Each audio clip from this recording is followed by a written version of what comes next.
ಕಲಬುರಗಿಯಲ್ಲಿ ನಾವು ಎಲ್ಲ ಮಹಿಳೆಯರು ಕೇಳೋದಿಷ್ಟೇ, ಎಲ್ಲ ಸರ್ಕಾರ ಬರ್ತದ ಹೇಳೋದೊಂದು ಸ್ವಚ್ಛ ಭಾರತ ಮಾಡ್ತೀವಿ ಅಂತ ಹೇಳಿದ್ರು, ಮತ್ತು ಪ್ರತಿಯೊಬ್ಬ ಜನರಿಗೆ ಶುದ್ಧವಾದ ಕುಡಿಯುವ ನೀರನ್ನು ಕೊಡ್ತೀವಿ ಅಂತ ಹೇಳಿದ್ರು.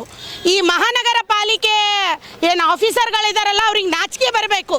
ಯಾಕಪ್ಪ ಅಂತಂದರೆ ಬೇಸಿಗೆ ಹೊತ್ತಲ್ಲಿ ಇವತ್ತು 42 ಡಿಗ್ರಿ ಆಗ್ಲಿಕ್ಕತ್ತದ ಬಿಸಿಲು. ಹಾಗಾದರೆ ಪ್ರತಿ ಒಂದು ಕಾಲನಿದಲ್ಲಿ ಕೂಡ ನೀರಿನ ಸಮಸ್ಯೆ ತುಂಬ ನಡೀತಾ ಇದೆ. ಎಲ್ಲ ಬೋರ್ವೆಲ್ಗಳು ಬಂದಾಗ್ಬಿಟ್ಟವು. ಬರ್ತಾರ, ಸರ್ವೆ ಮಾಡ್ತಾರ, ಮೀಟಿಂಗ್ ಮಾಡ್ತಾರ, ಹೋಗ್ತಾರ. ಏನು ಬೇಸಿಗೆ ಮುಗಿದ ನಂತರ ಹೆಣ್ಮಕ್ಳಿಗೆ ನೀರು ಕೊಡ್ತಾರ? ಡ್ಯಾನೇಜ್ಗಳ ವ್ಯವಸ್ಥೆ ಅಸ್ತವ್ಯಸ್ತ ಆಗಿದೆ. ಈಗ ಉದಾಹರಣೆಗಾಗಿ ನಾನು ಏಷ್ಯನ್ ಗ್ರೀನ್ ಪಾರ್ಕಿಂದ ಒಂದು ಉದಾಹರಣೆ ಹೇಳ್ತೀನಿ. 2 ತಿಂಗಳಿನಿಂದ ನಂದಿಕೂರು ಗ್ರಾಮ ಪಂಚಾಯತಿಯಲ್ಲಿ ಲೆಟರ್ ಕೊಟ್ಟಿದ್ದೆವು. ಡ್ಯಾನೇಜ್ ನೀರು ಫುಲ್ ರೋಡಿಗೆ ಇಳ್ಕೊಂಡು ಎಲ್ಲ ಮಕ್ಕಳಿಗೆ ಸುಧಾ ಆಡ್ಲಿಕ್ಕೆ ಜಾಗ ಇಲ್ಲಾರ್ದಂಗೆ ಆಗ್ಯದ. ಅಲ್ಲಿ ಹಾವು ಹುಳ ಚೇಳು ಎಲ್ಲ ಮ್ಯಾಗನೇ ತೇಲ್ಗತ್ತವು.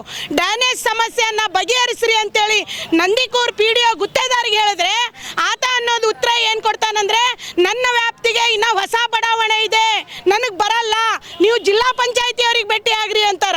ಇವತ್ತು ಬಂದು ನಾವು ಜಿಲ್ಲಾ ಪಂಚಾಯತಿ ಆಫೀಸರ್ಗೆ ನಾವು ಭೇಟಿ ಆದರೆ ಇನ್ನೂ ನಮಗೆ ಮೀಟಿಂಗ್ ಅದ, ನೀವು 12ಕ್ಕೆ ಬರ್ರಿ, ನನಗೆ ಸಮಸ್ಯೆ ಬಗೆಹರಲ್ಲ, ನೀವು ಕಾರ್ಪೊರೇಷನ್ಗೆ ಹೋಗ್ರಿ ಅಂತಾರ.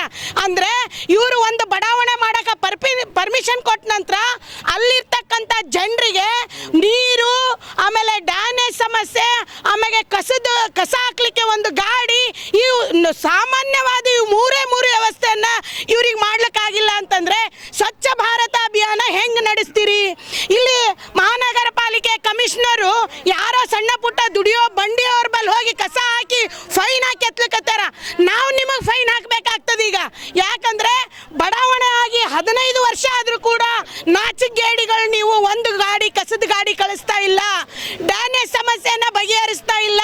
ನಾವು ತಾತ್ಕಾಲಿಕವಾದ ಆದರೂ ಕೂಡ ಡ್ಯಾನೇಜ್ ನೀರು ಹೋಗುವಂಗೆ ಫೆಸಿಲಿಟೀಸ್ ಮಾಡಿಕೊಡ್ರಿ ಅಂತಂದರೆ ಒಬ್ಬ ಅಧಿಕಾರಿ ಬಂದು ಕೂಡ ಅಲ್ಲಿ ನೋಡ್ತಾ ಇಲ್ಲ.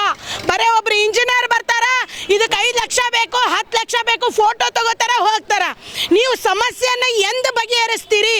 ಪ್ರತಿಯೊಂದು ಏಷ್ಯನ್ ಗ್ರೀನ್ ಪಾರ್ಕ್ ಅಷ್ಟೇ ಅಲ್ಲ, ಪ್ರತಿ ಒಂದು ಬಡಾವಣೆಯಲ್ಲಿ ಡ್ಯಾನೇಜ್ ನೀರಿನ ಹೋಗುವಂಥ ಸಕಲ ಸೌಲಭ್ಯ ಕೂಡ ಇಲ್ಲ. ಒಂದು ನೀರು ಕೊಡ್ಲಿಕ್ಕಾಗಲ್ಲ, ಕುಡಿಲಿಕ್ಕೆ ನೀರು ಕೊಡ್ಲಿಕ್ಕಾಗಿಲ್ಲ, ಹೊಲಸು ತಗ್ಲಿಕ್ಕಾಗಲಿಲ್ಲ, ಕಸ ಬಳಿಲಿಕ್ಕಾಗಲಿಲ್ಲ ಅಂದ್ರೆ ಮಹಾನಗರ ಪಾಲಿಕೆಯಲ್ಲಿ ಬರ್ತಕ್ಕಂಥ ಬಜೆಟನ್ನು ಯಾರು ತಿಂತಾ ಇದ್ದಾರೆ ಅಂತ ಕೇಳ್ತೀನಿ.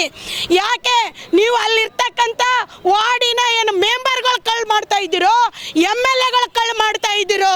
ಜನರ ಸಮಸ್ಯೆಯನ್ನು ಬಗೆಹರಿಸ್ಲಿಕ್ಕಾಗಲಿಲ್ಲ ಅಂದರೆ ಅಧಿಕಾರದಲ್ಲಿ ಕೂಡುವ ಅಧಿಕಾರ ಕೂಡ ನಿಮ್ಮಲ್ಲಿಲ್ಲ. ಎಲೆಕ್ಷನ್ ಬಂತು ಅಂದರೆ ಓಟಿಗೆ ಬರ್ತೀರಿ.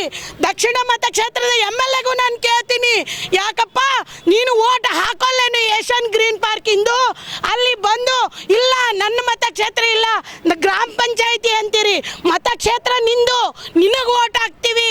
ಅಲ್ಲಿ ನಡೀತಕ್ಕಂಥ ಬಹಳ ಗಲೀಜದ. ಮಾಧ್ಯಮದವರು ಒಂದು ಸ್ವಲ್ಪ ಕಣ್ಣು ಹೈಸ್ರಿ, ನೀವು ಕೂಡ ಬರ್ರಿ ನೋಡ್ರಿ.